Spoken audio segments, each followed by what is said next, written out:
Once again, my gang and I had given Inspector Carmelita Fox the slip. I was surprised to see how well she took it.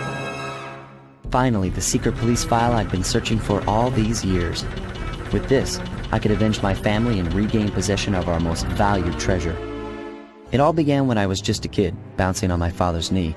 You see, I come from a long line of master thieves who kept all their secrets of sneaking and stealing in an ancient book, the Thievius Raccoonus. Anyone who read it learned to be especially sneaky, which is why we specialize in stealing from criminals. After all, there's no honor, no challenge, no fun stealing from ordinary people. You rip off a master criminal, and you know you're a master thief. Well, on the night I was supposed to inherit the book, 5 visitors came unannounced to our door. My father fought to protect us, but the gang of villains known as the Fiendish Five overpowered him and ransacked our house until they found the Thievius Raccoonus. Our family's manual of thieving greatness fell into their filthy hands. They tore the book into 5 pieces and split it up, each villain disappearing to the farthest corners of the world to commit dastardly crimes. Broken alone, I was dumped at the town orphanage. There I met 2 guys who became my lifelong buddies and trusted crew. Bentley, techno genius and strategist supreme, and Murray, part-time driver and full-time burden.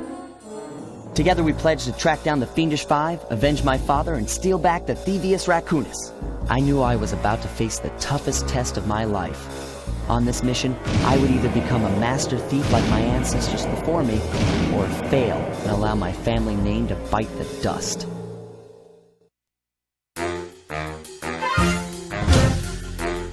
The road trip gave me the time I needed to study up on Sir Raleigh the Frog.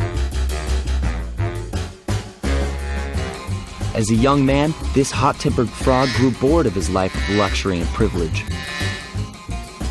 On a whim, he tried his hand at a bit of piracy and found it to his liking. Raleigh, who quickly became addicted to crime, was brought into the Fiendish Five as chief machinist, where his evil tinkering genius rose to new heights. The last reported sighting of this mad machinist was off the soggy coast of the Isle o' Rath, a small island uncomfortably situated in the middle of the perilous Welsh Triangle. Raleigh's section of the Thievius Raccoonus held detailed instructions on how to perform my ancestor Ryoichi Cooper's Ninja Spire Jump, a technique he developed while sneaking into the thickly fortified castles of feudal Japan. Finding a way off Raleigh's boat got a little tricky with the untimely arrival of Inspector Fox, who, failing to find me, busted Raleigh and his crew.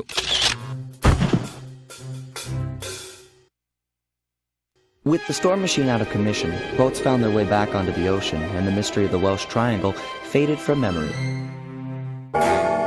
My gang and I loafed around England for a while, enjoying the pleasant weather, and then headed back home, excited for our next heist.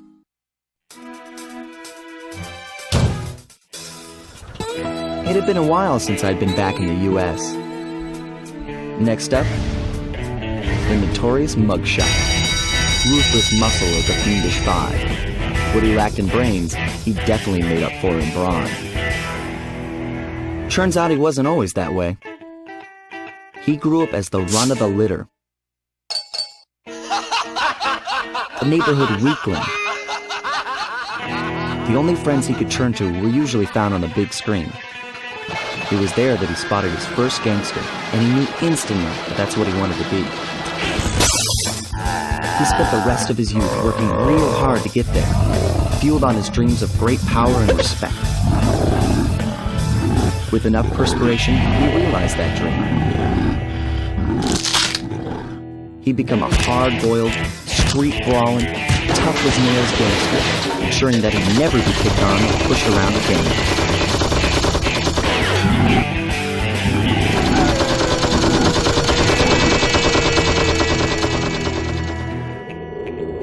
So he's holed up in Mesa City, huh? I've always wanted to go to that thriving American boomtown. Mugshot's section of the Thievius Raccoonus contained an entry from my gunslinging ancestor, Tennessee Kid Cooper. His specialty was the rail walk and rail slide. moves perfected through a lifetime of theft in the Old West. Getting out of town proved to be a little more challenging than getting in. Having just missed us, Inspector Fox went for the next best thing and dragged that canine steroid case off to jail. That was the end of Mugshot's gambling empire, and Mesa City's citizens soon returned home. While me and the boys, well, we enjoyed the rest of our stay in America, and then returned to Paris, ready for our next mission.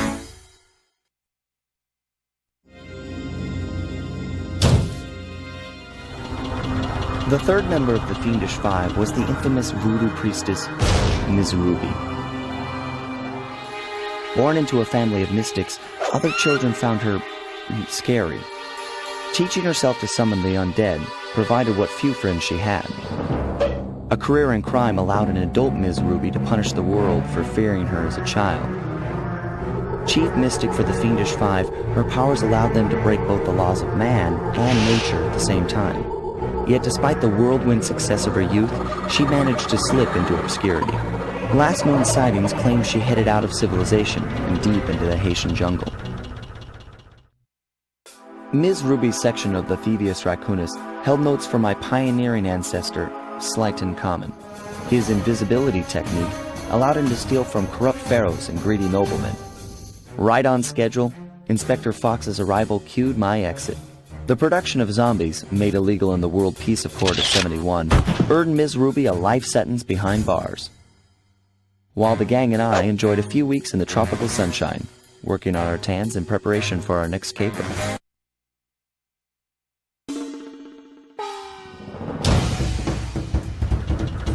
The road trip gave me the time I needed to study up on the Panda King.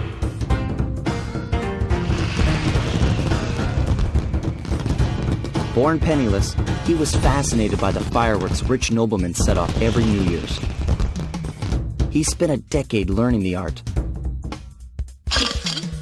But when he tried to offer his fireworks to the noblemen, they couldn't see past his shabby clothes and chased him away. Humiliated, the Panda King took revenge on those who shunned him by using the very tools of his art for crime. The Fiendish Five recruited him as their demolitions expert, and from then on, his explosive touch became feared worldwide. He's rumored to be perfecting some new firework technique high in the unstable Kunlun Mountains of western China. Retrieving the Panda King section of the Thievius Raccoonus gave me a chance to learn about my technically minded ancestor, Otto Van Cooper. Not known for his physical dexterity, Otto relied on vehicles to aid him in his criminal endeavors. Armed with his designs, I was sure Murray would be able to make some cool modifications to the team van.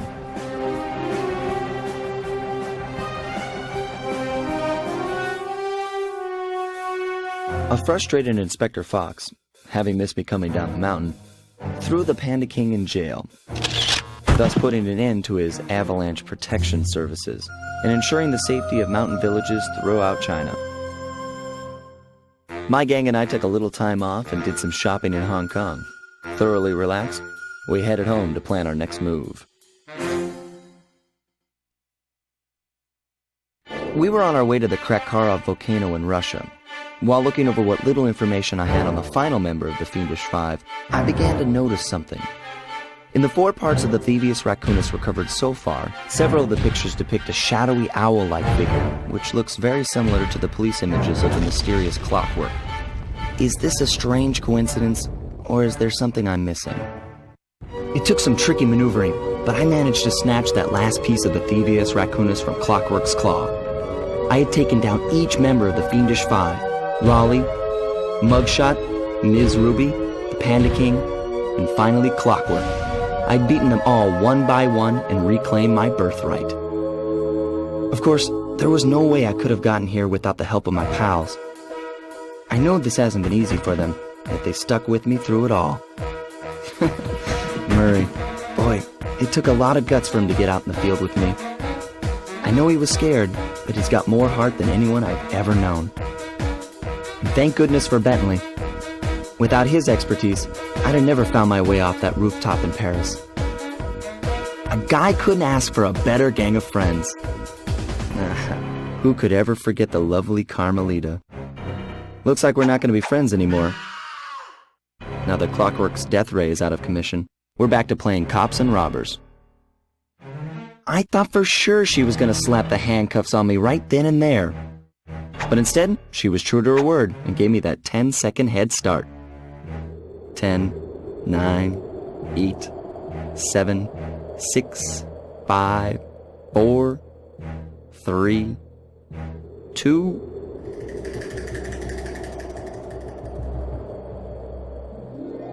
1.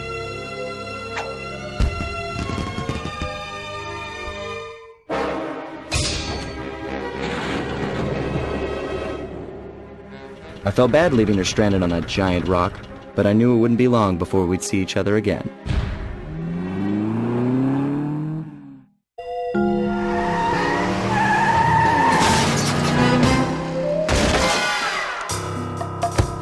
Carmelita's just as angry as ever.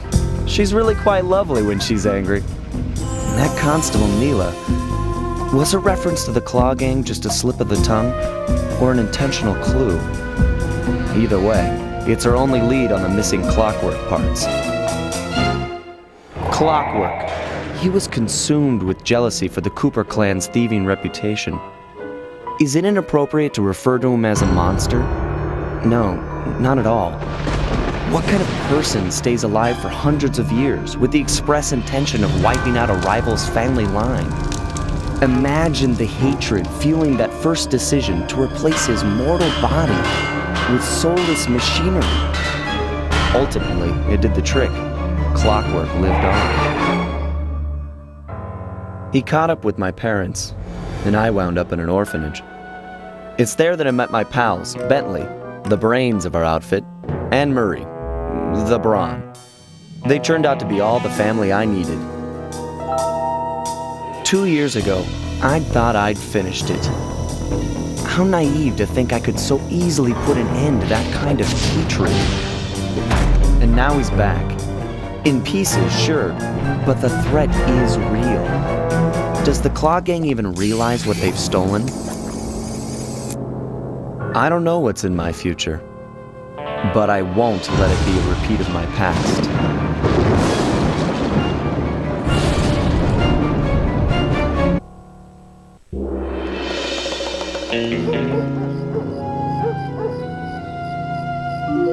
I had to call in a few favors to get the goods on the Claw Gang's local operator, Dimitri, a sort of underworld celebrity, equally at home in high-class art circles and shady back-alley crimes.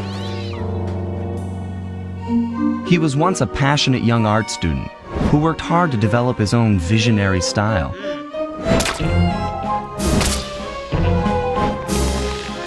Unfortunately, the art world wasn't quite ready for his kinetic aesthetic. So he gave them what they wanted and started forging old masterpieces. His way of punishing those with bad taste. Dimitri now runs a nightclub on the west side. The thumping music, colorful light shows, and a hint of danger lure in chic young patrons from far and wide. And it's here, hidden somewhere, where we'll find the Clockwork tail feathers. What Dimitri plans to do with the Clockwork part is beyond me. But those plans end tonight.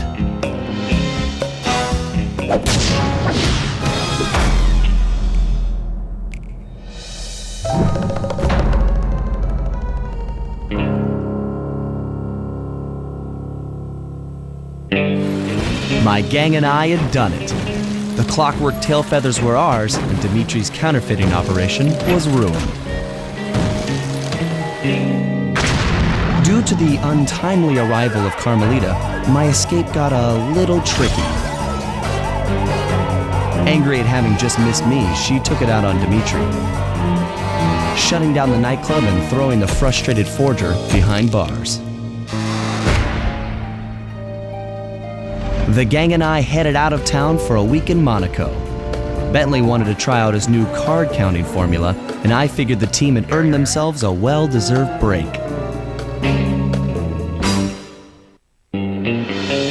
Another Clockwork part had surfaced in India, so the boys and I loaded up the van and zeroed in on our next target.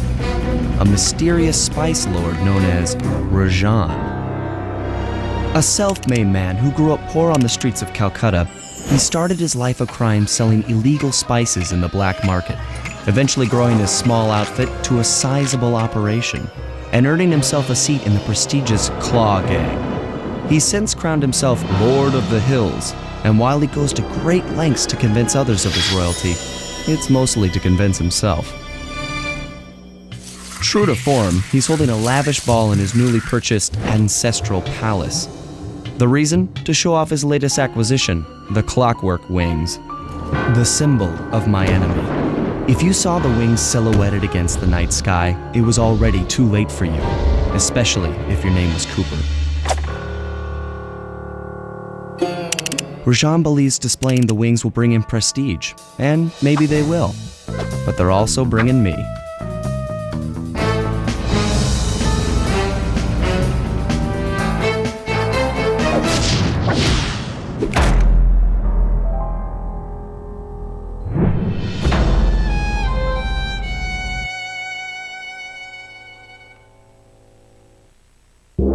After the gang and I got away with the Clockwork Wings, Carmelita blew her cover and started making arrests left and right. With his reputation in shambles, Rajan was forced to flee from his own party. He's now in hiding, somewhere deep in the jungle. The gang and I took a break and headed for Bollywood. It took some doing, but we eventually snuck Murray onto the set of a full-blown Indian musical. I was happy the guys got to unwind, but Rajan was still out there. And somehow, I knew things were about to get tough.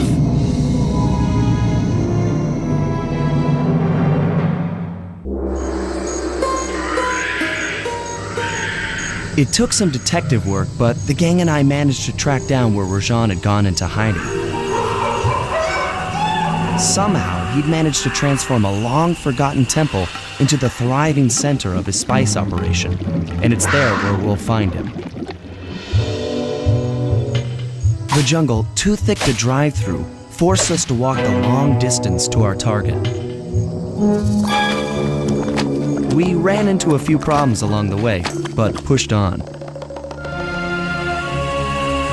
For the temple was more than just Rajan's hideout. It was also home to the Clockwork Heart. A pump so strong and tireless, it could increase spice production tenfold. Good for Rajan, but awful for the rest of the world. Hope he's not counting on that heart too much, because tonight, it comes home with me.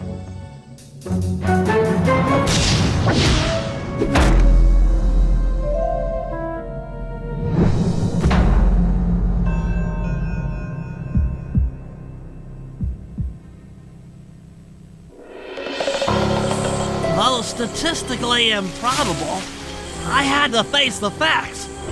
Neela had betrayed us, my teammates were captured, and I was all alone.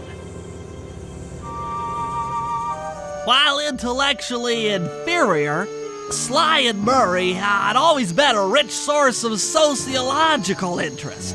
The long walk out of the jungle gave me time to reflect, and with each passing step, my sense of isolation grew. Shockingly, my comrade's absence had a profound emotional effect on me. This was it. This was the true test of friendship. Upon reaching the van, my resolve was hardened. I had to save my friends. But first things first, I had to learn how to drive a stick shift.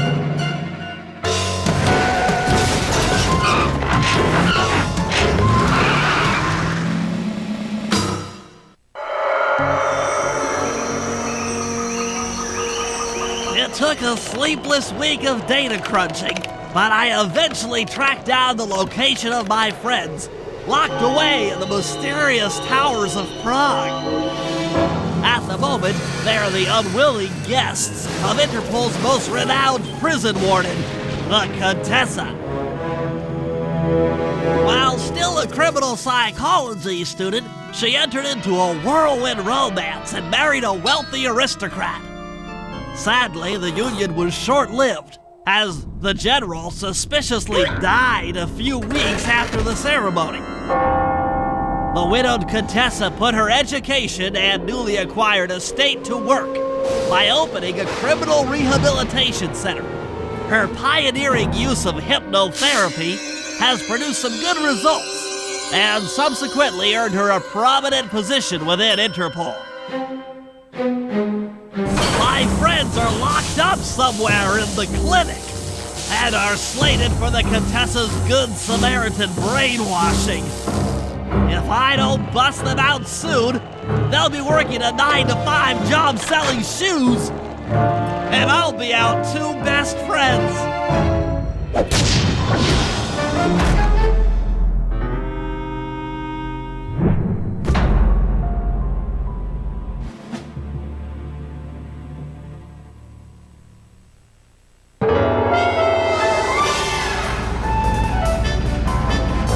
It was great. The gang had been reunited and it was all because of me. Even the van ride out of town was like a party. Murray had to pull over twice because he was laughing so hard. But despite all the jokes, I think something had changed. Since childhood, the three of us had never been apart, and our recent isolation gave us all pause for thought. Needless to say, we took a few weeks off before getting back to work. And for the first time in my life, Murray let me drive.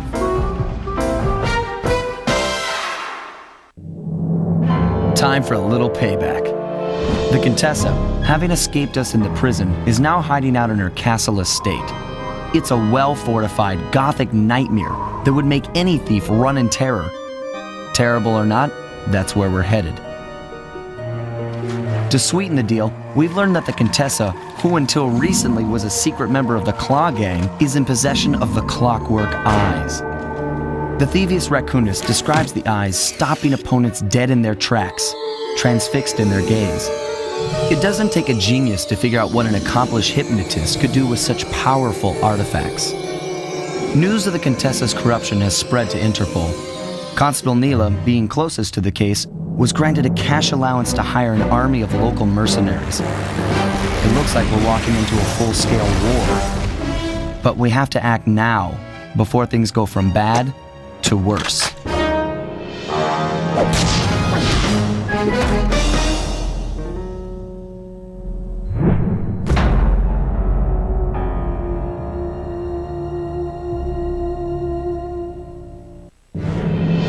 Things hadn't gone exactly to plan, but the Contessa was beaten and the Clockwork Eyes were finally mine. The Contessa was arrested and brought to trial for the crime she committed while working for Interpol. Their PR damage control went one step further by promoting Neela, the hero of Prague, to the rank of captain. Carmelita, still on the outs with Interpol, had to run with the rest of us. To my surprise and eternal delight, I got to help my favorite policewoman escape from the cops.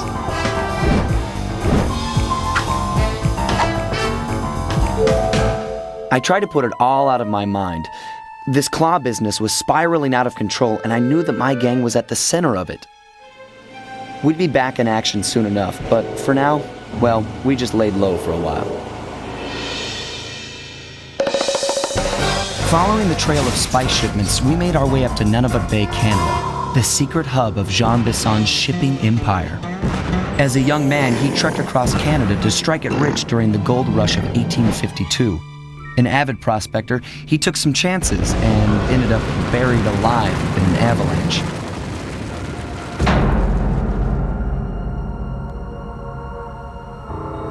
Miraculously, the quick freeze kept him alive, and 120 years later, thanks to global warming, he thawed out. A product of his time, he dreams of taming the wild north, damming every river and chopping down all the trees, with progress delivered at the sharp end of an axe. Shipping spice for the Claw Gang proved a lucrative way to bankroll his one-man war against nature. And yet, I have to feel a little sorry for him. He's just a normal guy from the 1850s. Back in his day, he'd be a hero, but today, he's a villain. Either way, that man's got more than his fair share of the clockwork parts. What a low-tech guy like Jean Bisson is doing with robot parts is a mystery. I almost don't want to know. But as always, it's only a matter of time before I find out.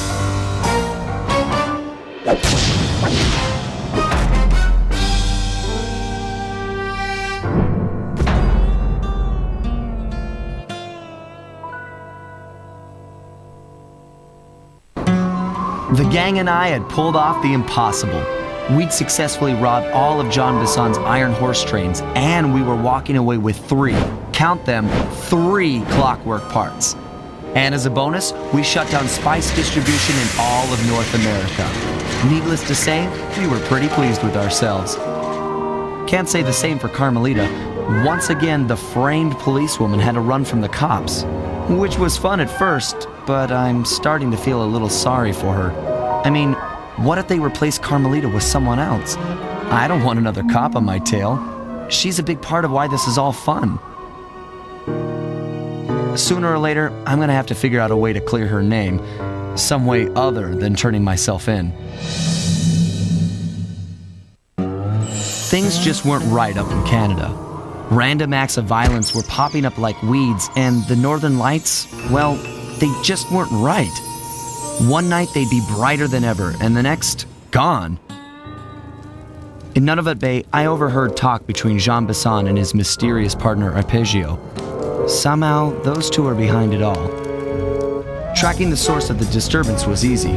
By simply following the lights, we were led north to an immense lumber camp. The sheer number of fallen trees advertised Jean Bisson's presence and that he was in possession of the clockwork talons. Pythivius Raccoonus makes numerous references to the talons slicing through plates of steel. A skilled lumberjack like Bisson could clear a forest in hours while wielding the artifacts. Those talons have got to go, both to finally do away with clockwork and to save the environment from his twisted sense of progress. The world just doesn't need to make space for another strip mall.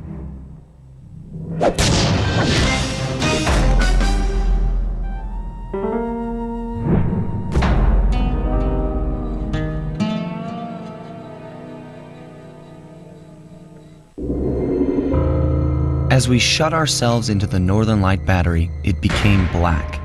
For a few long minutes, we just sat there in darkness. No one dared to talk for fear that Jean Bisson's men might discover where we were hiding. Time seemed to have stopped. And then, we felt it. We were being lifted up to Arpeggio's blimp. It was all so strange. The focus of all our schemes had been stolen from us. Our clockwork parts were gone. Looking around the inside of the battery, I knew we all felt it. Failure. I was twitchy and ready for action. Any action. Bentley tried to make some sense of the situation by drawing up meaningless plans. But Murray took it the worst. He just sat there sobbing while the team van floated away over the horizon. That van was his life. I knew I'd have to find a way to make it up to him. There we were, heading east across the Atlantic Ocean, stowaways on a giant airborne fortress. Though time was short, we made sure to study up on our unknowing host, Arpeggio. While attending a prestigious boarding school, the young Arpeggio excelled in all subjects, but he never managed to keep up with the other boys physically. Sadly, his wings, due to their small size, were useless for flight. Furious at his feeble body, he focused his powerful mind to search for a cure in the works of the Italian Renaissance masters. Their notebooks provided the springboard for this sinister young genius, and it wasn't long before the Claw Gang took him on as chief inventor. His talents must have been at work repurposing all the clockwork parts for their criminal schemes, and now this mastermind is in possession of all the parts. It's only a matter of time before he puts them back together, and when that happens, well, I'm not going to let that happen.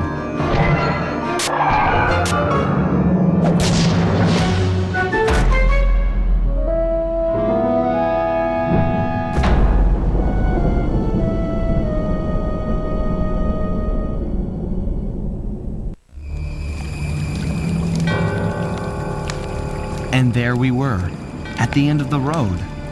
The Claw Gang had been defeated, and the clockwork parts lay scattered around in heaps. Yet, despite the explosion, they remained pristine. It was as if nothing could ever hurt them.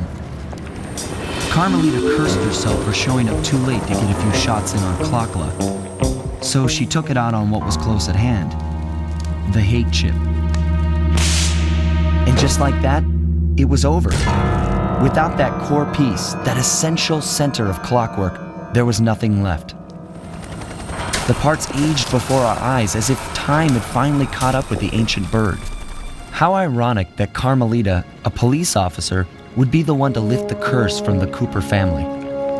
The menace of clockwork would never again rise to threaten me or my children. True to her nature, she informed us that we were all under arrest. But one look at my gang told me that we were in no shape for a fast getaway. So I offered to go peacefully in exchange for letting my friends walk. They'd taken some bruises through all of this, but I was surprised, shocked really, to see them leave their gear behind as they walked away. Their wounds were deeper than I'd imagined. Those guys were hurting. Carmelita's old police unit soon arrived. With me in custody, her name was cleared, and she even got a well-deserved promotion. It was the least I could do.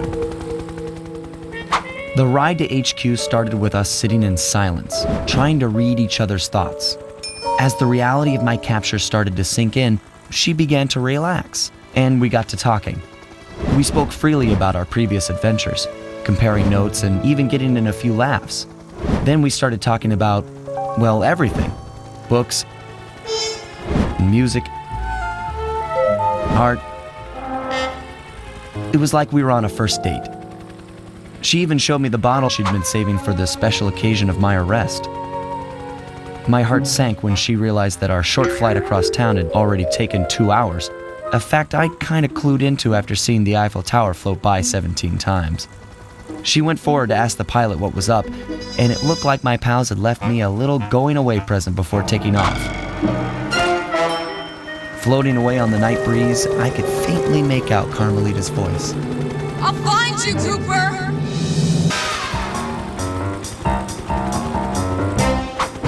I'll be seeing you soon, Ringtail.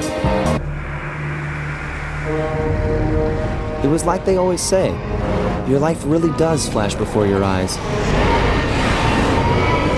There it all was, stretching back to my childhood. Born into a family of master thieves that went back for generations, I was next in line to continue the Cooper name.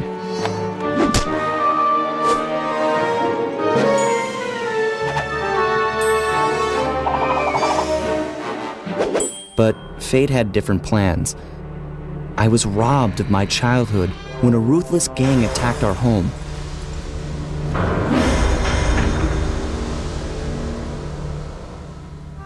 The orphanage I landed in wasn't all bad. It was there that I met my lifelong friends. Bentley, he's always been the thinker. And Murray, he's the doer. We'd stuck together over the years, and our skill, our confidence, and our thieving reputation grew stronger with each heist.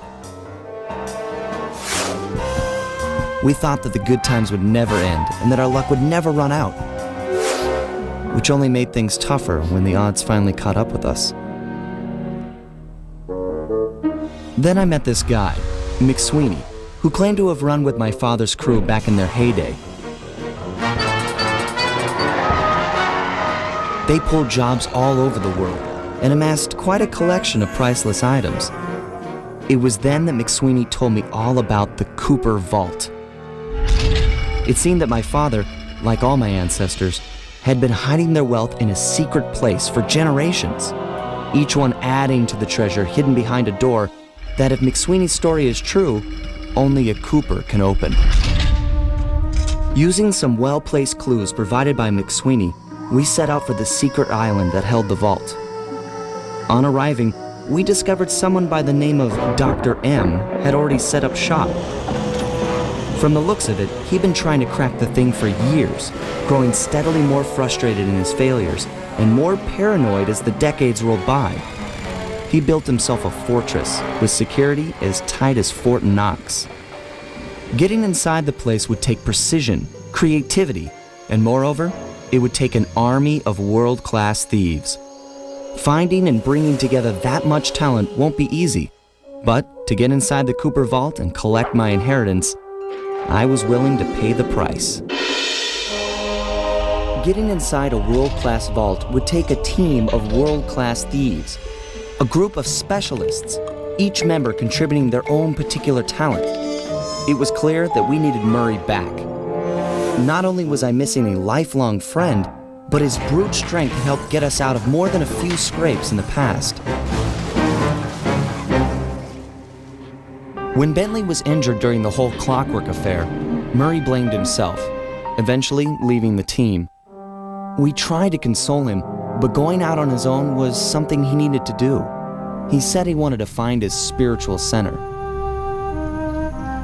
We got word that Murray ended up in the Australian outback, where he studied a mystic art called the Dreamtime from an Aboriginal guru. From all accounts, things went pretty well, and his teacher even sent him on a walkabout to locations all over the globe to complete the training. Latest reports have cited Murray in beautiful Venice, Italy, but what he's doing there is a mystery. I just hope he steers clear of the local mob boss, Octavio. Growing up, this guy used to be a real celebrity in the neighborhood. Everyone loved to hear him sing opera and said he was destined to be the next great tenor. But just as his career started to take off, musical tastes changed. Suddenly, it was all about rock music, and no one wanted to listen to opera anymore. He held on to a few fans, and it was these mobsters that took him into the business. Heading onto this guy's turf was dangerous, but worth it for a chance to make things right with Murray.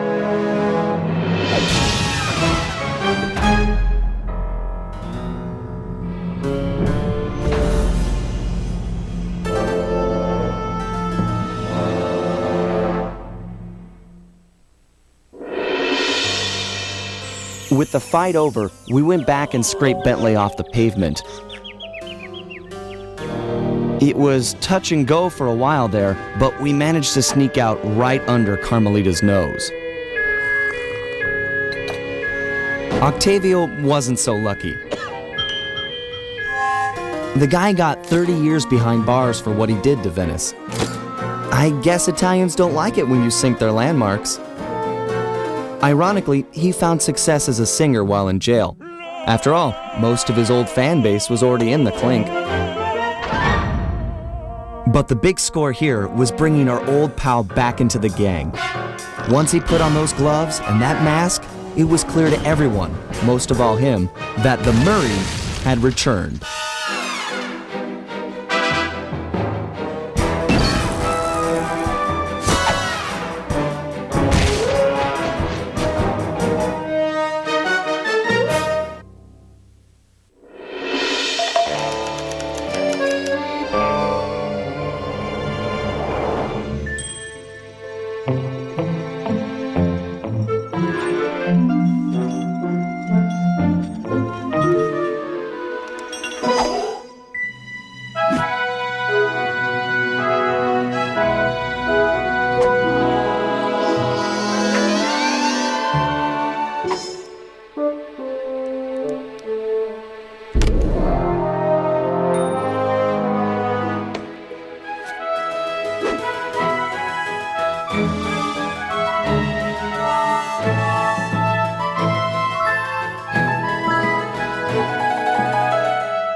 At first, it seemed just like old times. The gang was back in action. But little by little, we learned that Murray's heart just wasn't in it. Without the guru's permission to give up on his Dreamtime training, he'd never really feel comfortable returning to the gang. We knew we needed to help him out.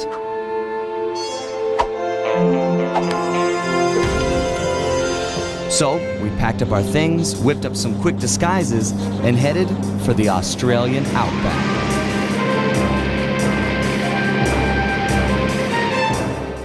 Along the way, Murray told us story after story about his teacher's amazing abilities. Apparently, this guru of his was capable of fantastic feats. He used the Dreamtime to blend perfectly into his surroundings, and even gain mental control over the weak-minded. If even half the stories were true, then this was a guy I just had to meet. Our gang needed to grow its ranks for a chance to get inside the Cooper Vault. And this guru, this outback mystic, was looking like the best recruit we could have ever asked for. However, when we finally arrived in the outback, it was a shock to find that things had changed. And the guru was nowhere to be seen.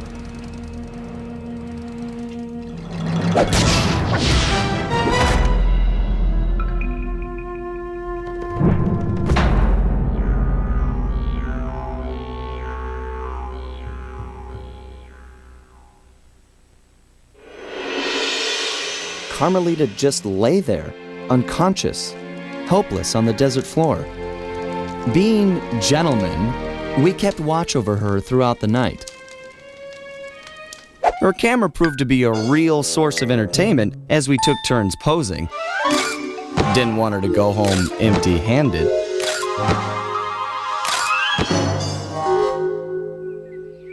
Morning broke, and we got a clear view of the landscape. It was beautiful, empty of the miners that had been digging and drilling into the sacred place. The moment was broken as Carmelita began to stir, and we prepared for another quick exit. Only this time, it wasn't just the three of us. For the first time in Cooper gang history, we picked up a new member, and the team would never be the same.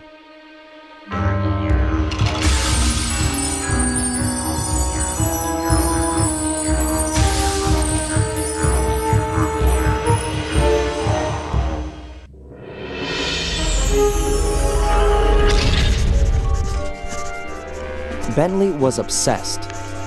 Every night he'd pore over the blueprints to Dr. M's fortress, looking for a way to get into the Cooper Vault.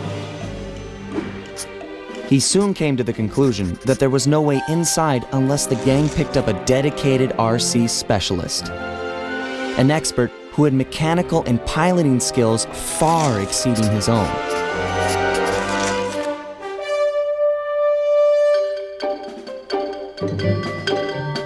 After weeks of searching techie chat rooms, he finally found someone who could keep up with him intellectually. A gearhead genius out of Holland named Penelope.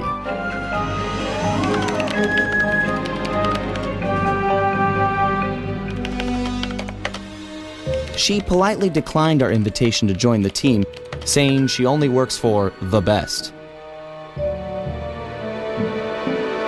Apparently, her idea of the best was her boss, the Black Baron, a big-time dogfighting champ up there in Holland.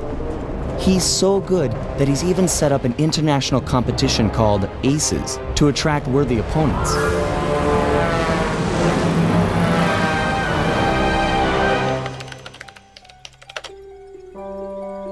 A few days later, she sent us a counteroffer. If our gang could manage to beat the Black Baron at his own game, then she'd know we weren't just a pack of jokers, and therefore, worth her time. So, we got busy. With no time to lose, Bentley and Murray worked to put a plane together, while I got my pilot license the fastest way possible.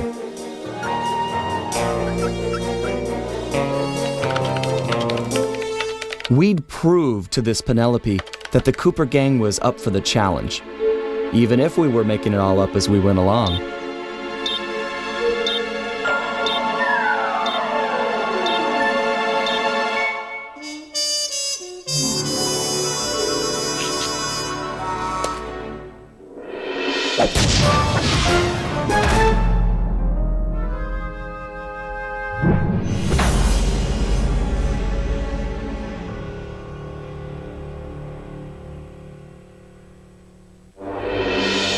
It was quite a revelation.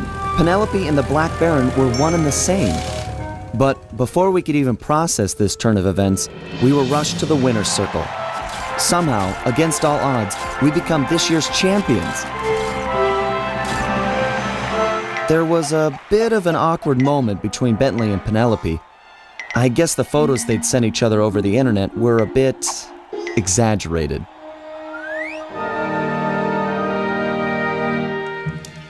That night, Penelope explained that the disguise was invented to get her past the Dogfighting League's strict age requirements. However, after winning, the Baron became a celebrity, and she found herself putting on the costume more and more often. But now, with the Black Baron out of the picture, she was free to take up a new path, and she joined the gang without hesitation.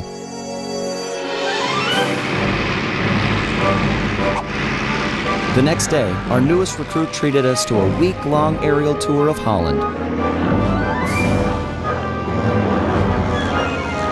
She was fitting in just fine.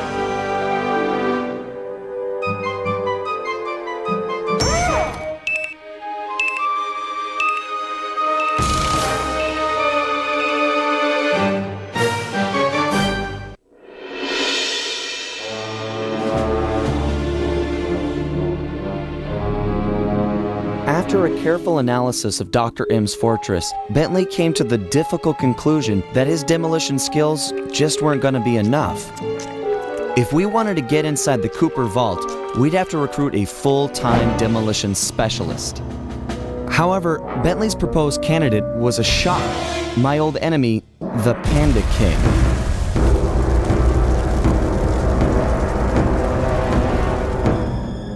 As a member of the original Fiendish Five, he had a part in taking out my dad and stealing pages from the Thievius Raccoonus. Eventually, I caught up with him, and I claimed back what he had stolen. There was no way I was going to let that monster on my team, but Bentley was firm. He discovered the Panda King had left his life of crime and was now a monk living the life of quiet meditation high up in the mountains.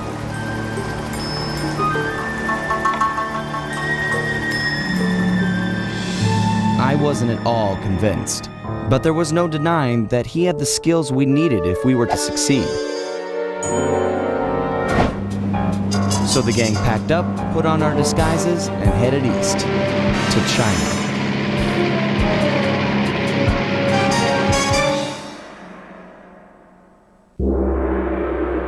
The Panda King wasn't any more excited about the notion of him joining the gang than I was. If it weren't for the guru, who for some reason really hit it off with the old guy, the whole deal would have been a bust.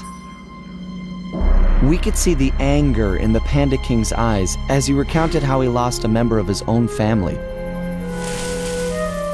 A daughter who was abducted by a powerful general from the northern mountains.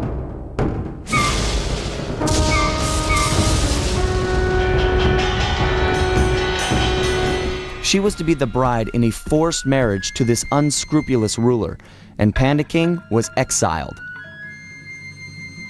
We agreed to help him recover his lost daughter in exchange for his skills in the Cooper Vault job.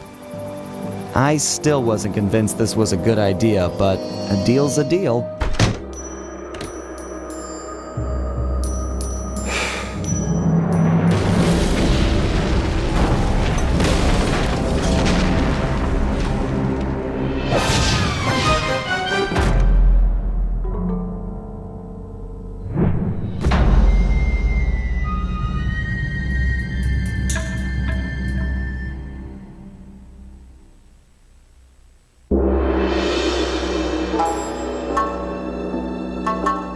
General Cao had his wedding right on schedule. Everything was as he'd arranged, except the bride came as kind of a shock.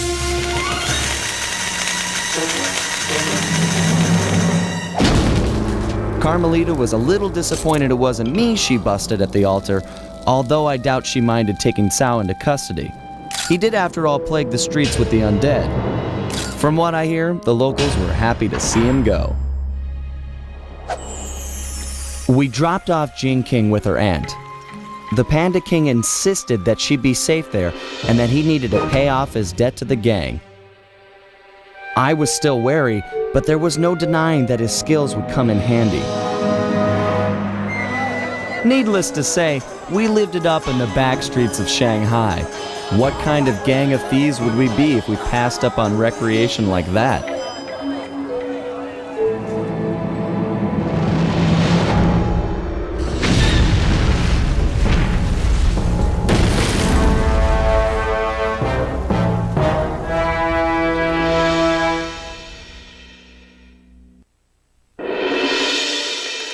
We got the message late one Saturday night.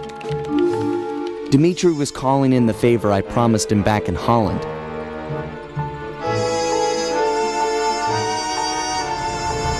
He'd gone ahead and booked the whole team passage under assumed identities to none other than Bloodbath Bay. Easily the most lawless town on Earth. It's home to a group of cultural hermits who doggedly maintain the ways of their pirate forefathers. The cruise over gave us some time to get the rundown from Dimitri. I guess his grandfather, Remy Lestow, was a pioneer in deep-sea diving. He'd made a fortune looting undersea wrecks.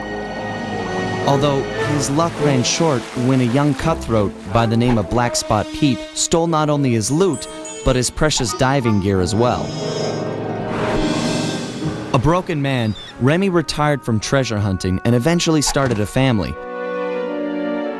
Dimitri, growing up on his grandfather's stories, dreamed of one day recovering the gear.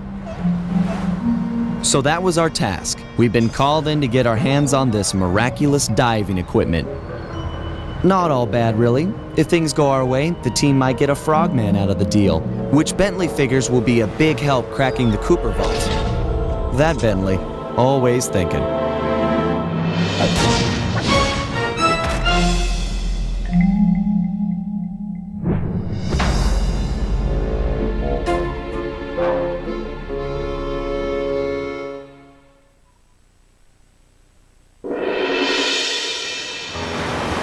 Lafouille was beat, outsmarted by our own resident genius, who'd done more than just rescue a team member. He'd won himself a girlfriend. It was nice to hear him talk. They'd have these conversations the rest of us couldn't even follow. Far as I could tell, they were made for each other. Dimitri was in love too. The new diving gear had gone to his head. We were informed that he'd be our frogman for the Cooper Vault job. Not that any of us had even asked him. For the first time in memory, Carmelita didn't show up and cart everyone to jail. Oh well, I'll send her a postcard. You know, I'd hate to have her feel left out.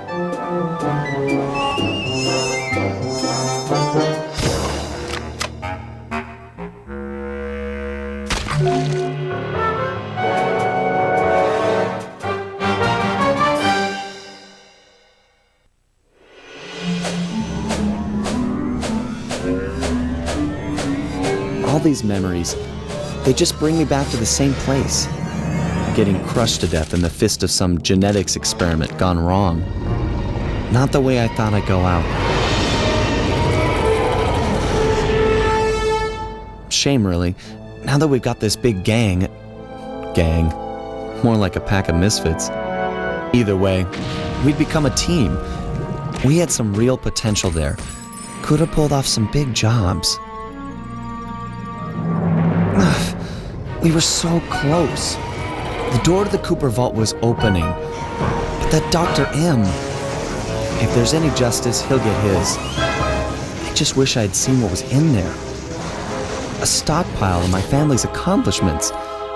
Would I have measured up? What would I contribute? Would my father have been proud of me or ashamed? Funny, but here I am at the end, and suddenly all I can think about is What a coward I've been towards Carmelita. I never took the next step. Looking at Bentley and Penelope, it's clear what life is about. If Carmelita was here, I'd tell her straight out how I feel and quit playing around. Put our professional differences aside and see if we can make it work. But that'll never happen now. I can't take this crushing. Just let the pain stop.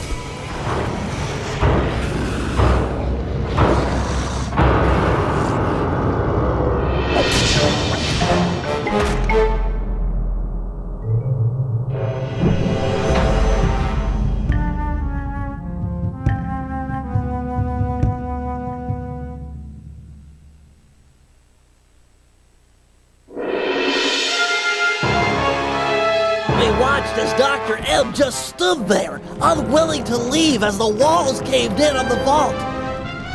He'd spent his life lusting over the Cooper fortune, and he wasn't going to give it up, no matter what the cost.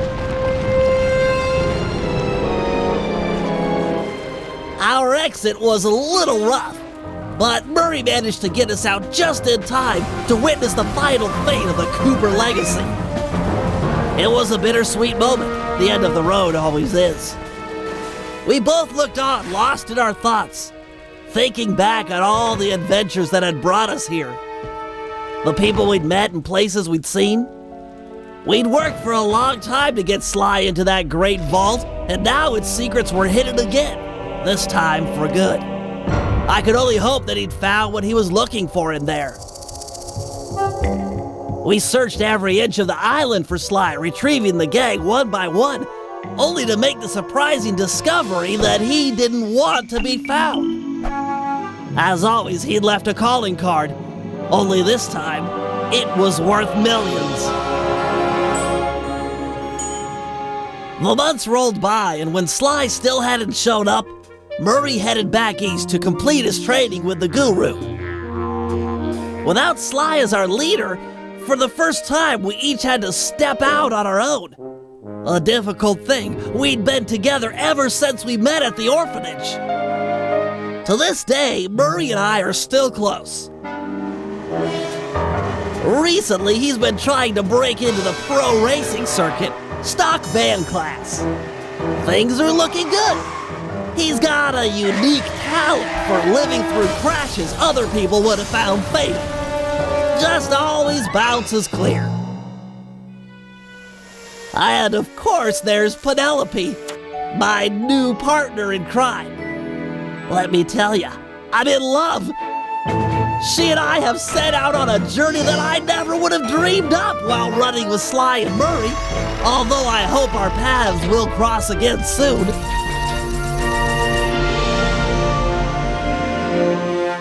So while this might be the end of our adventures together, it could be the start of something even bigger. Time will tell. Literally, 'cause I'm building a time machine to find out.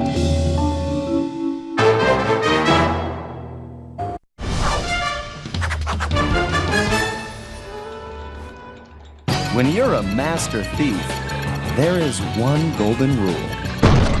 You only steal from other thieves. To pull a heist like this, you need a top-notch team.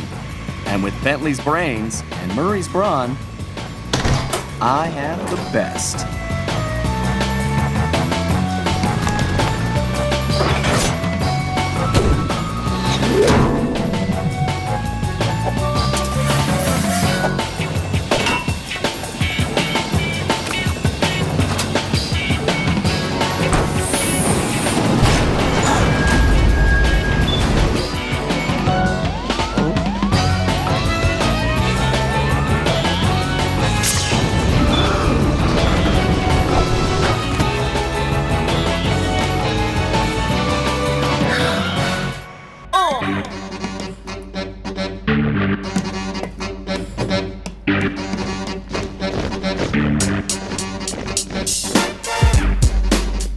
The last person I was expecting to run into on this job was Inspector Carmelita Fox.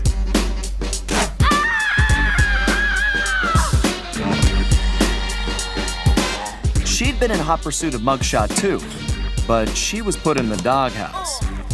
I started to untie her, but then realized that might complicate the job.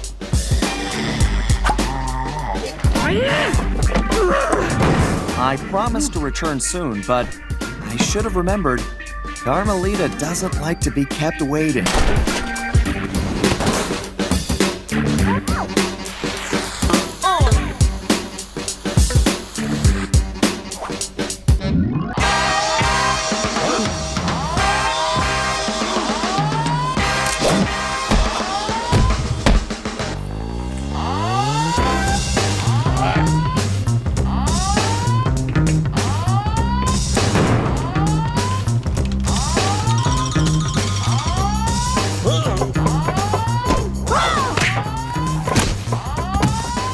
One thing about Carmelita, she always attracts attention. While she handled the guards, I engaged in a little misdirection of my own.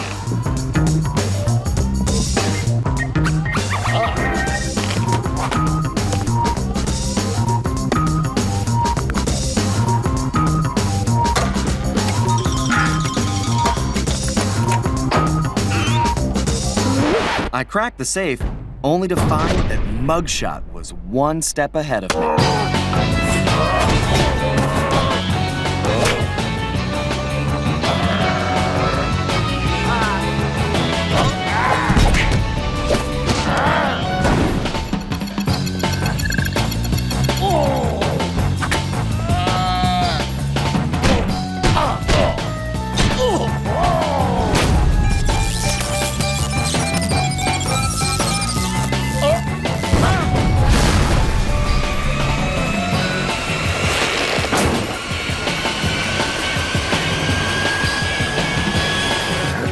Playing with Mugshot got old pretty fast, so I decided to teach him a new trick. Lie down.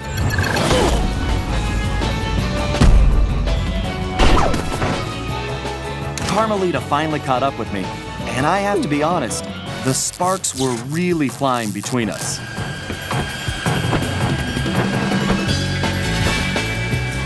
Unfortunately, that was when Murray decided to crash our reunion.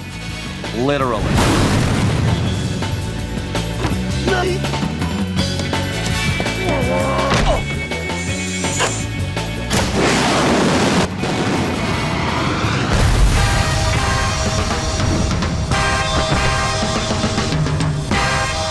After that dramatic rescue, I thought for sure we could work out our differences. But she's never been predictable. Then again, neither have I. The heist may not have gone exactly by the book, but sometimes you just gotta improvise. I only hope that one day I'd be able to steal something a little more precious than an antique watch.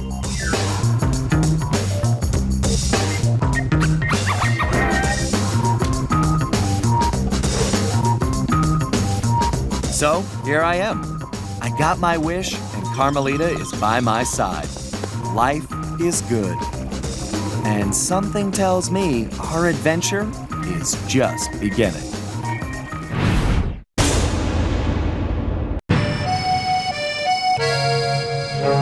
I should probably just start at the beginning. The name's Sly. Sly Cooper, and I'm a thief. From a long line of thieves. In fact, thieving is the family business. And business was good. Although, until recently, I considered myself retired. Having hung up my mask and cane, I was enjoying life on the other side of the law. In the company of a certain lovely Interpol agent named Carmelita Fox. She and I had a history, which generally involved her trying to lock me up. So, I should mention our current situation was only possible because she thought I had amnesia. I didn't. It was great to finally enjoy each other's company without a shock pistol being involved, and we quickly put the past behind us. But as time went on, the old itch came back, and I knew I needed to pull a heist. I should also mention that as a master thief, I only steal from other thieves. So it took me a while, but I finally found what I was looking for. My target was an upstart art mogul, a real hotshot collector. He seemed respectable, had even opened a new museum. But I could smell a rat. Reliable sources told me he was dealing in black market antiques worth millions. So I felt he should share the wealth. I was working on a plan when one night, as if on cue, Bentley showed up. Bentley was the brains of our operation, the mastermind. We grew up in the same orphanage where we bonded over stealing cookies, our very first heist, and we've been best friends and partners ever since. We hadn't seen each other for a while, but I knew immediately that something was up.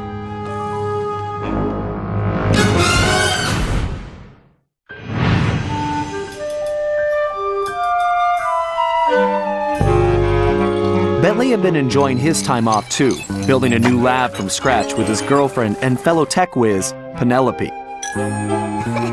She had joined the team on our last caper, and the two of them had really hit it off. Apparently, they just finished work on a top secret project when Penelope had simply vanished.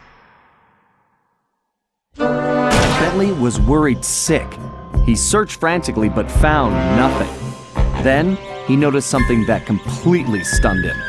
In his spare time, Bentley had been researching the Thievius Raccoonus, the Master Thief's handbook passed down through the Cooper family for generations. Its pages overflowing with the exploits and secret techniques of my esteemed ancestors. Only now, those pages weren't so full. In fact, they were disappearing right before Bentley's eyes. Realizing there was no time to waste, he gathered his gear and raced off to Paris.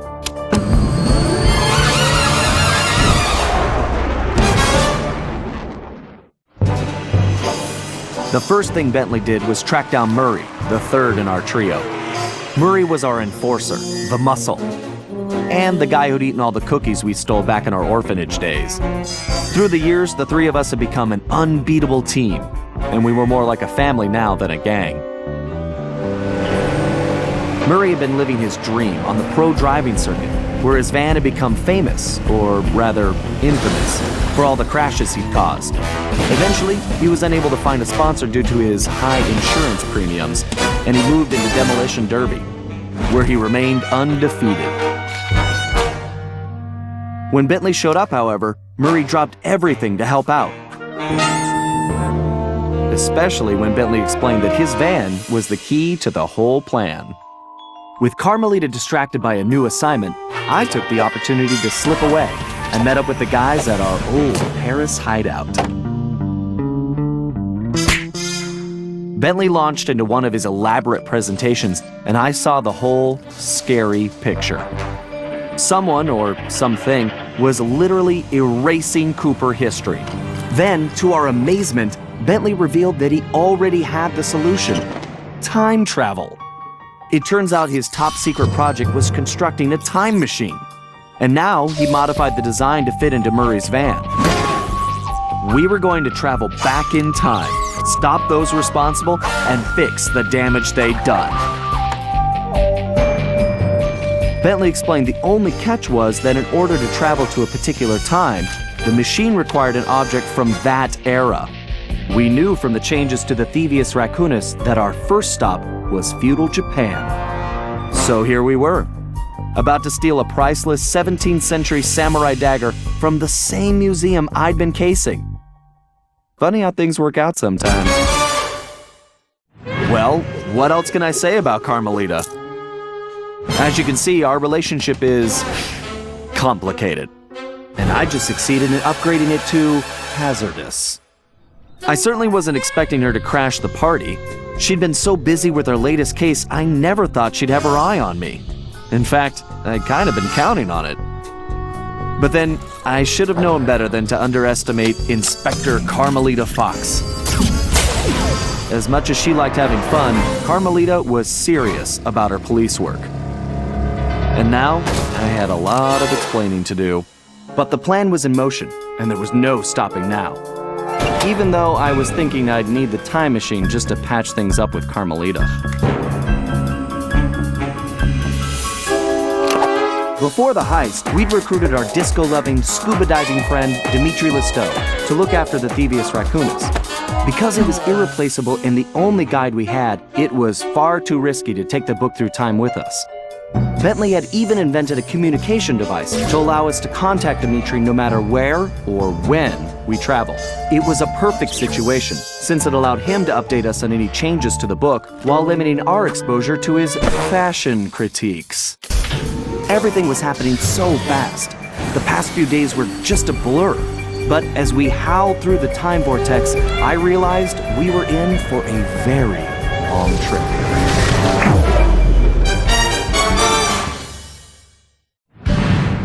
We needed to locate Ryuichi Cooper, Master Ninja, and Master Chef. According to the Cooper clan history, Ryuichi Cooper was actually the inventor of sushi.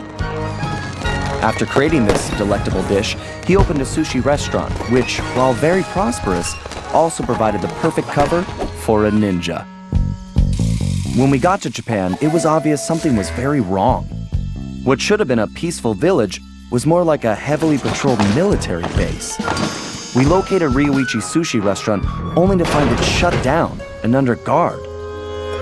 Things got worse when Bentley discovered that Ryuichi was locked up in a new high-security jail, allegedly for serving bad sushi to the shogun.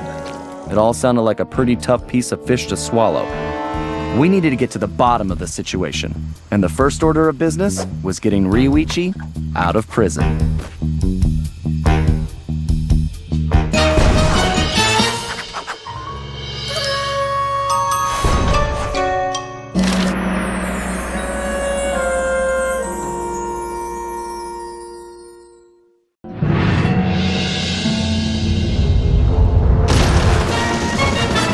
After rescuing Ryuichi, we returned to the hideout. Unfortunately, there wasn't much time for family reunions. We needed to figure out what was going on, and fast.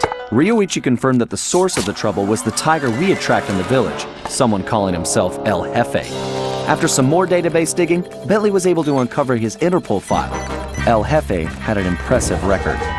Over the years, he had taken over dozens of small countries around the globe, usually for the highest bidder. He was a ruthless mercenary and military strategist of the highest order. In fact, he once boasted that he could overthrow a country commanding only 3 blind mice, armed with plastic spoons. According to his file, this guy had mysteriously vanished a while back, just as the authorities were closing in. Well, we had found him, and we needed to take him down. It looked like we were in for a tough battle, so we decided to start with Ryuichi's sushi shop. El Jefe was defeated, disgraced, and delivered to the cops. But it was a hollow victory. I failed to get back Ryuichi's cane, and we still had no idea who was really behind this whole thing. One thing was for sure, it was somebody powerful enough to have his own private army. We contacted Dimitri for an update on the Thievius Raccoonus, and it looked like Tennessee Kid Cooper needed our help next. That meant we needed to travel back to the 1880s. Luckily, one of the goons that took Ryuichi's cane had dropped what looked like an old sheriff's badge. Bentley had been trying to figure out where it might be from, but now it all made sense. After sampling the badge, Bentley was able to calibrate the time machine.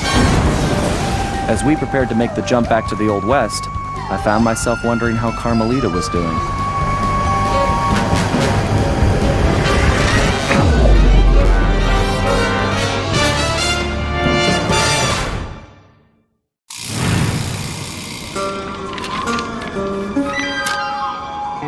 We arrived in the Wild West, looking for my ancestor, Tennessee Kid Cooper, a legendary outlaw whose bank robberies were some of the most daring in Cooper lore.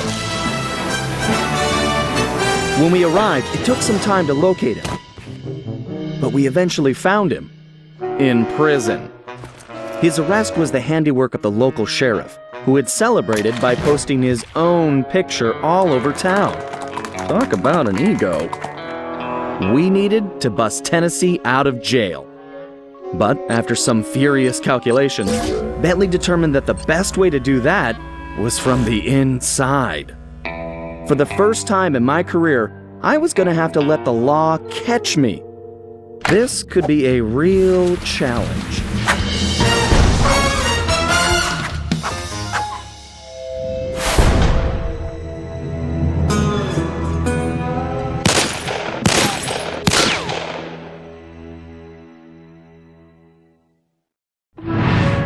Somehow, we had managed to survive and make it back to the hideout. Once there, Tennessee gave us the lowdown, how he'd been planning the bank heist that should have gone down in Cooper lore as his masterpiece, only to have a mysterious new sheriff arrest him before he even reached the bank. Curiously, the robbery still occurred, and all the bank's gold was stolen. Tennessee was charged even though he was already in prison, and the gold was never recovered. Of course, he had a strong suspicion it was Sheriff Toothpick himself who had stolen the gold and framed him. And after a little research, there was no doubt he was right. Bentley was able to uncover plenty of information about the sheriff. Although he changed his appearance somewhat, Toothpick was a two-bit gangster from present-day Eastern Europe. According to his file, he'd grown up loving two things: gold and cowboy movies. He eventually specialized in gold robberies, and for a while had masterminded some of the largest scores around the world. Then he abruptly vanished. The word was he had always thought of himself as a gunslinger, and it looked like he had found a way to make that a reality. The guy was a real loose cannon. We'd have to watch our backs if we were going to steal back the missing gold and restore Tennessee Kid Cooper's reputation as the greatest outlaw of the Old West.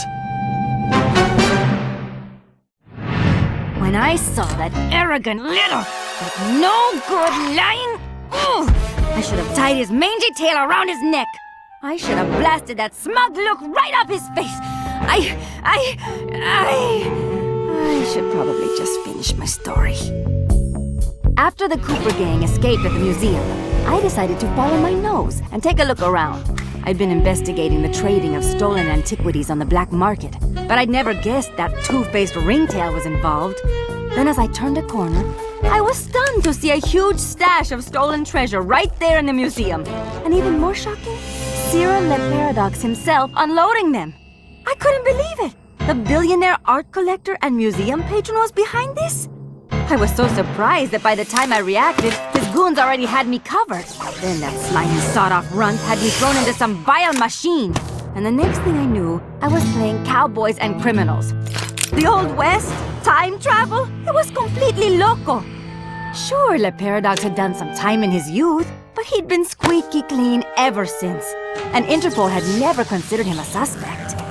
There were rumors about the source of his wealth, but nothing had ever been proven. Now I knew I'd solved that mystery. And of course, Cooper and his little friends were involved somehow. Why was I not surprised?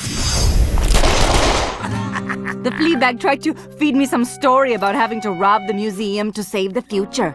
But I was done listening to that liar. I needed to get back to Paris. But that toad Toothpick had stolen Murray's van, and Bentley's time machine along with it. I finally cracked the case, and now I was stuck in this lousy dust bowl with the Cooper gang. I don't know what made me angrier. Not being able to bust the lowlife skunk, or being trapped here with that lying ringtail. Ooh! The only bearable thing about this whole mess was that at least Cooper's ancestor was a gentleman. As the van hurtled into the ravine, it felt like we were in slow motion. The thought that our adventures were over flashed through my mind as I braced for the crash. Then, in desperation, Bentley grabbed the closest thing at hand, Murray's Australian fossil necklace, and used it in the time machine. He saved our lives. But now, we had no idea where we were headed. We held on as the van was sucked through the wormhole, tumbling around like a cork in the ocean. Who knew where we'd land? And more importantly, when?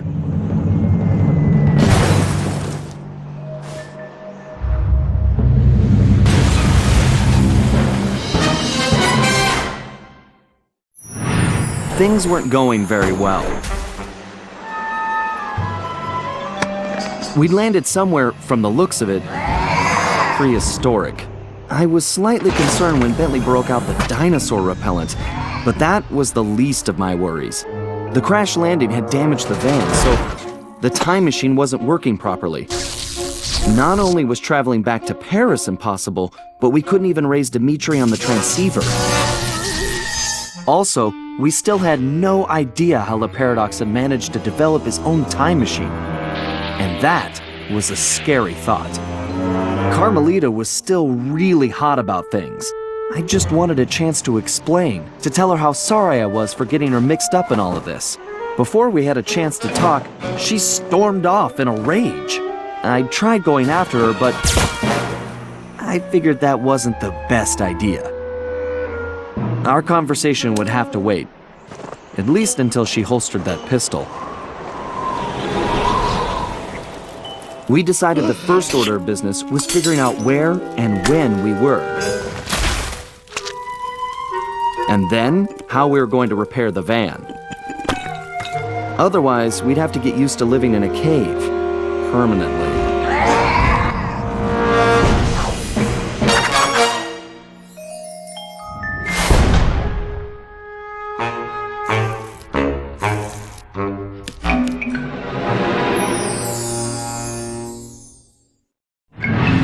We got Bob safely back to the hideout, where everyone took an immediate liking to him. And he took an immediate interest in our gadgets. While he was busy, Bentley provided the background on his former captor. The guy's name was Grizz, and he'd made his fame in the art world. Once a common street thug, he'd been thrust into the limelight when he was plucked from the gutter and made famous by a prominent pop artist. Grizz's primitive artwork was hailed as a brilliant new style called paleo graffiti, and for a while he enjoyed a celebrity status. His fame was short-lived, however, when people realized his art was really just bad. Resentful, he returned to his criminal roots, quickly becoming the top art thief on Interpol's most wanted list. One of Carmelita's main targets, it was now clear how he'd managed to evade her capture for so long. After we pried Bob away from Bentley's tools, he explained how Grizz had appeared and started harvesting all the pterodactyl eggs in the area, eliminating his role as food provider for the tribe and greatest egg thief ever. Depressed, he'd gone into a slump and gotten out of shape, which allowed Grizz to capture him and take the new tool he'd invented to help him steal eggs. So it looked like the very first Cooper cane had been stolen as well. Great. We may have rescued Bob from the arena, but we still needed to find out what sort of operation Grizz was running for Le Paradox, and why it involved stealing all the eggs. We also needed Bob's help to find the rest of the van parts, and that meant we had to get him back into climbing shape, fast.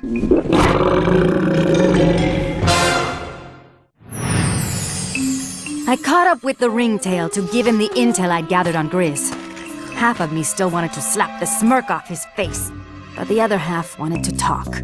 Working on my own these past few days had given me time to think, and I'd realized some things. Sly may have been lying to me the whole time in Paris, but I'd lied to myself as well. In my heart, I knew something was up, but I didn't want to admit it. I wanted to believe he'd changed, that maybe I'd changed him. But Sly was who he was, and I had to accept that. Although this crazy time-traveling business had given me a new perspective on that too. In the past, I'd always chased Sly, arriving on the scene after the fact. But now that I'd fought alongside him, with Bentley, Murray, and his ancestors, I had to admit a newfound respect. We aren't really so different.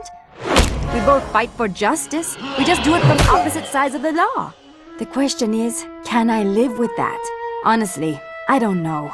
But for now, perhaps it's enough that I see things more clearly, and that we have a common enemy in Le Paradox. Because I am not going anywhere until I put that stinking weasel behind bars!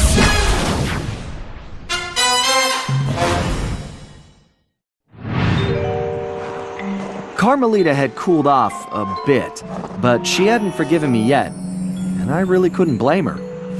The last thing she wanted to do was join up with a bunch of thieves, something that went against everything she stood for. I could tell it was a tough decision, but in the end, she knew it was probably her only shot at busting the paradox. Dimitri was happy to finally hear from us, as he'd been worried his bros were warping their faces off, whatever that meant. He pointed us to our next destination, medieval England, and as it turned out, Grizz's crown was the perfect object to get us there. So, although we'd only uncovered this Ice Age scheme by accident, luck was definitely on our side. And we left in a confident mood, ready to tackle whatever fate had in store for us.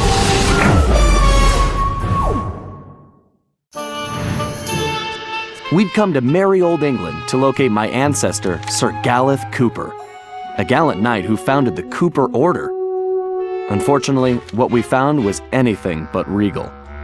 Sir Galeth had been reduced to performing in a local circus as a jester, complete with ridiculous costume. The villainous stench of Le Paradox hung over the entire area. We didn't know what was going on yet, but we knew it wasn't good. To make matters worse, we still had no information about Penelope. Bentley wasn't letting it show, but I knew deep down he was pretty worried.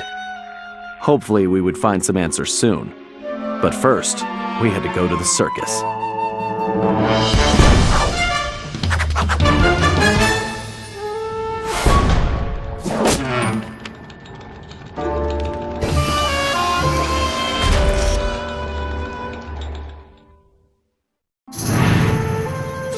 Once Sir Galeth calmed down, we returned to the hideout and got the whole story.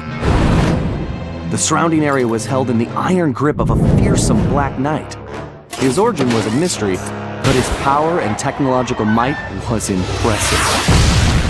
He'd even created a new type of robotic guard, which patrolled tirelessly and without mercy. Galeth had been captured when he tried to take on these guards single-handedly.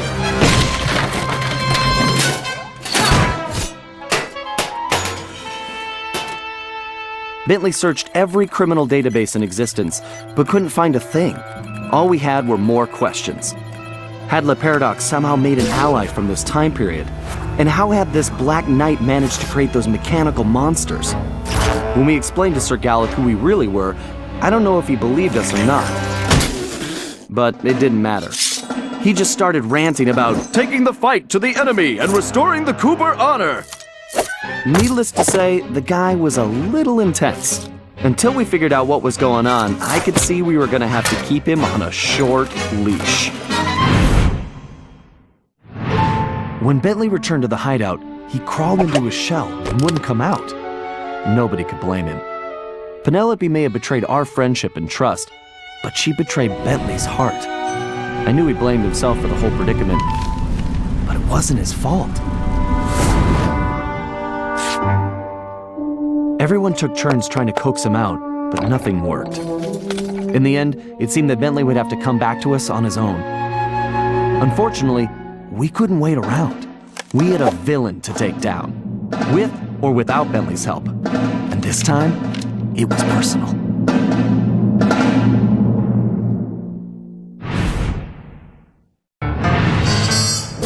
We contacted Dimitri, who started in about sandstorms and camel spit. Well, we finally deciphered enough to realize it was my ancestor Salim al-Kupar who was in trouble now, which meant we needed to get to ancient Arabia on the double. This time, Carmelita provided the solution. Before Le Paradox grabbed her back at the museum, she'd managed to pocket a gold coin as evidence. And our luck held, as it turned out the antique gold piece was exactly what we needed.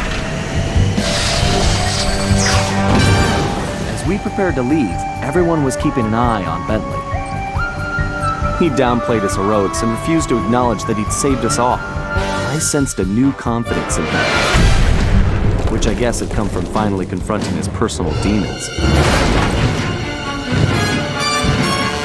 He'd been through so much, but when it really mattered, he bounced back stronger than ever.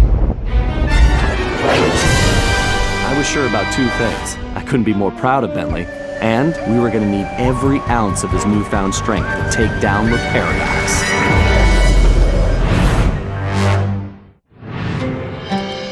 We'd traveled to ancient Arabia to find Salim al-Kupar, an ancestor said to possess the stealth of 40 thieves.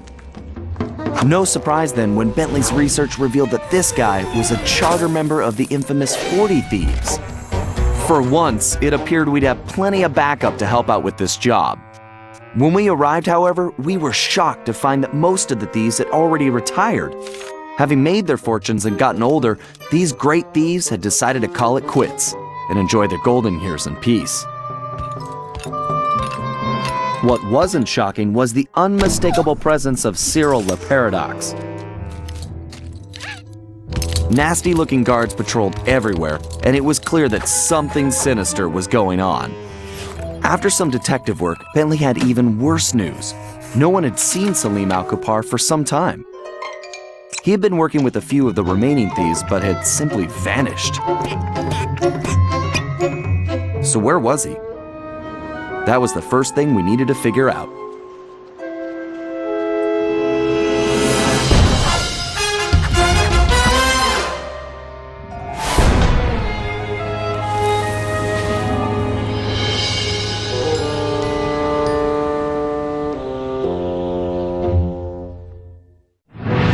Back at the hideout, introductions went quickly as Salim stuffed his face. He told us about his problem.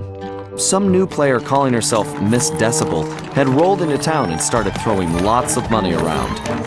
It didn't take a genius to figure out who the time-traveling lieutenant was here.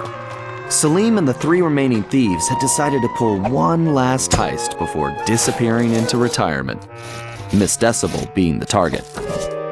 Of course, with her technology, she had easily captured his thief brothers, and Salim had been trying to come up with a plan to free them ever since.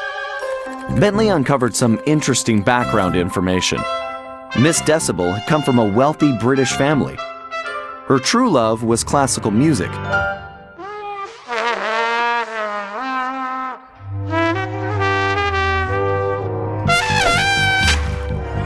Unfortunately, her complete lack of musical talent, coupled with an extreme temper, made for a volatile combination.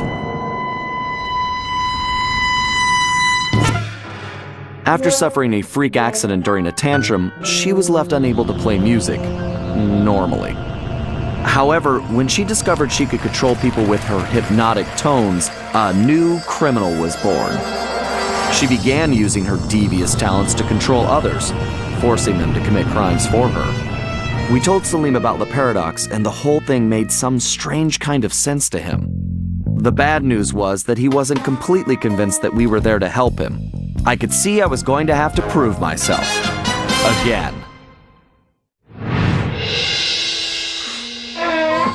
We may have stopped Miss Decibel, but it meant absolutely nothing. We were on the ropes. The Paradox had beaten us every step of the way, and he held all the cards. Carmelita, my ancestors' canes, and now his fake pedigree. I couldn't remember a time since we teamed up that we felt so defeated. And talking to Dimitri didn't help. He was freaked out and yelling about having to boogie down in Skunk Town. So as usual, his words made little sense. But the message was clear. We had to get back home fast. We may have been down, but we definitely weren't out. There was too much riding on this. The lives of everyone we cared about, not to mention the very future of our existence. No matter how, we would make things right. So as we roared back through time to Paris, I knew we were in for the fight of our lives.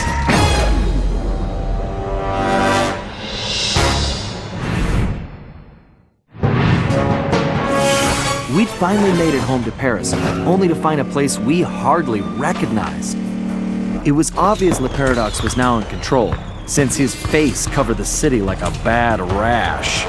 The only positive was that Bentley was able to dig up a lot of dirt, including the fact that Le Paradox was from a family of thieves himself. And then we made a major discovery.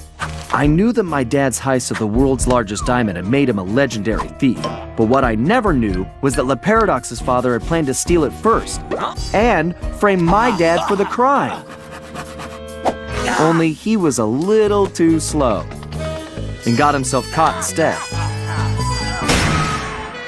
With his father gone, the Paradox had no one to teach him the family business, and after a string of failed jobs, he wound up in prison too. It was here, ironically, that he finally got his criminal education. After his release, the Paradox maintained the appearance of a law-abiding citizen. In reality, he used his prison contacts to form his own syndicate and began masterminding heists worldwide.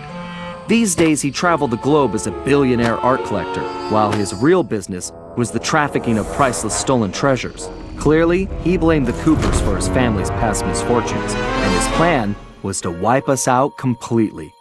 I had to find a way to stop it, but first, I had to rescue Carmelita.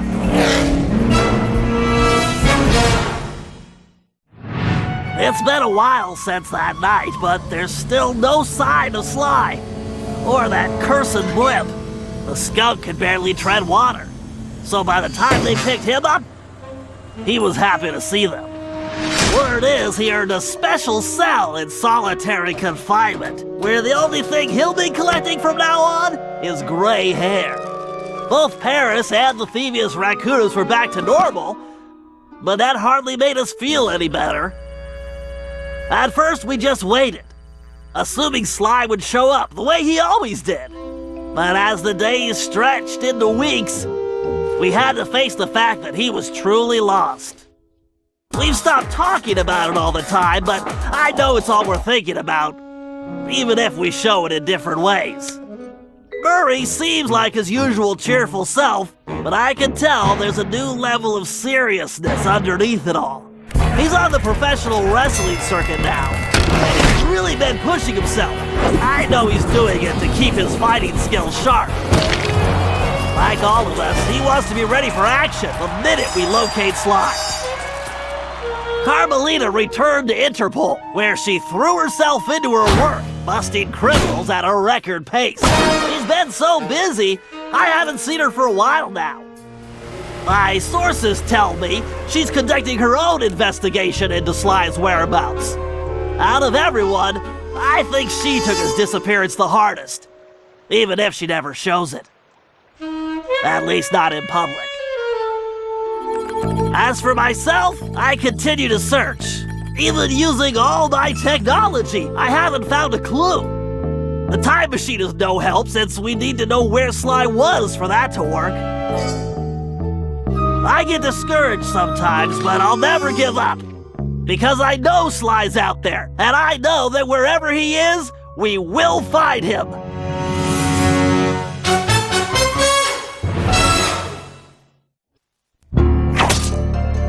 Ryoichi Cooper continued to refine his master ninja techniques, as well as his sushi. And while his thefts were never detected, his sushi restaurant was recognized as the finest in Japan.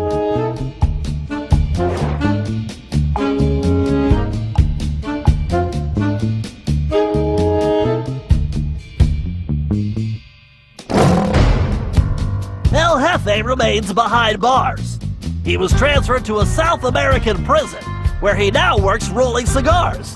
Unfortunately for him, there's no smoking allowed.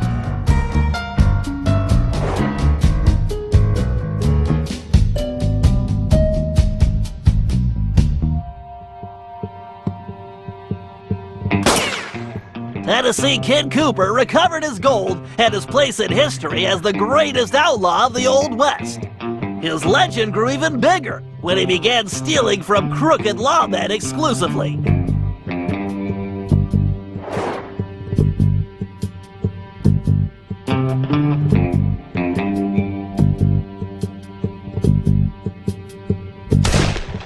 Toothpick was arrested and became part of a chain gang working on the railroads.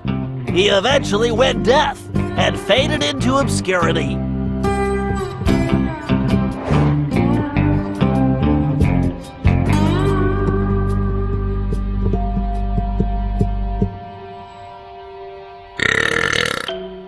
Caveman Cooper kept up his physical training and returned to his role as egg thief extraordinaire. Perhaps most importantly, he pioneered the use of his cane as a tool for thieving.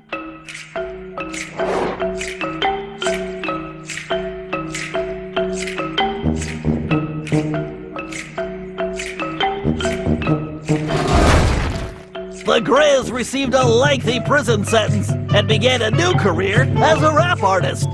In his spare time, he paints portraits of his fellow inmates.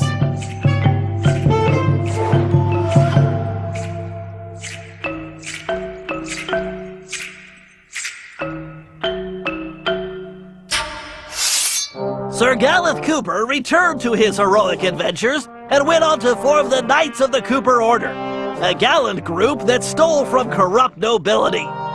He also became a successful, if overly dramatic, actor.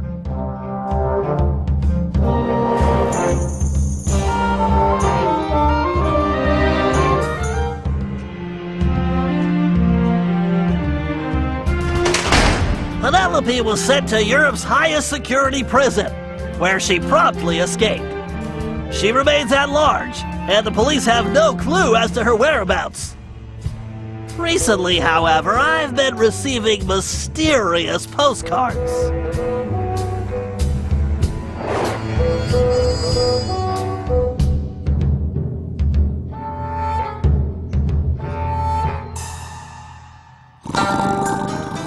Salim Al-Kupar finally retired from thieving and took a long nap.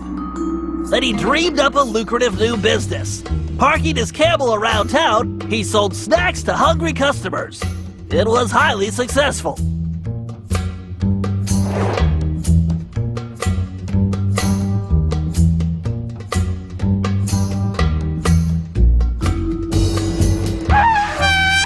After being locked up, Miss Decibel decided to make some changes.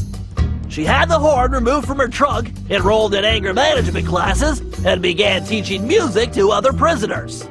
With continued good behavior, she might get an early parole.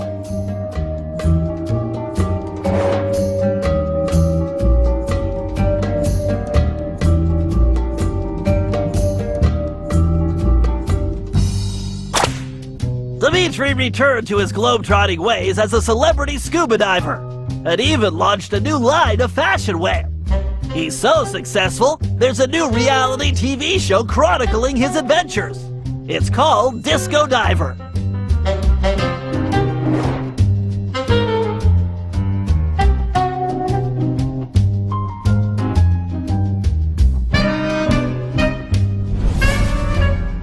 La Paradox had all his assets seized, including his art collection, and everything was donated to the city of Paris. I'm told his cell was modified to be completely odor-proof. I suppose that's good for the guards, since he's going to be living there for a very long time.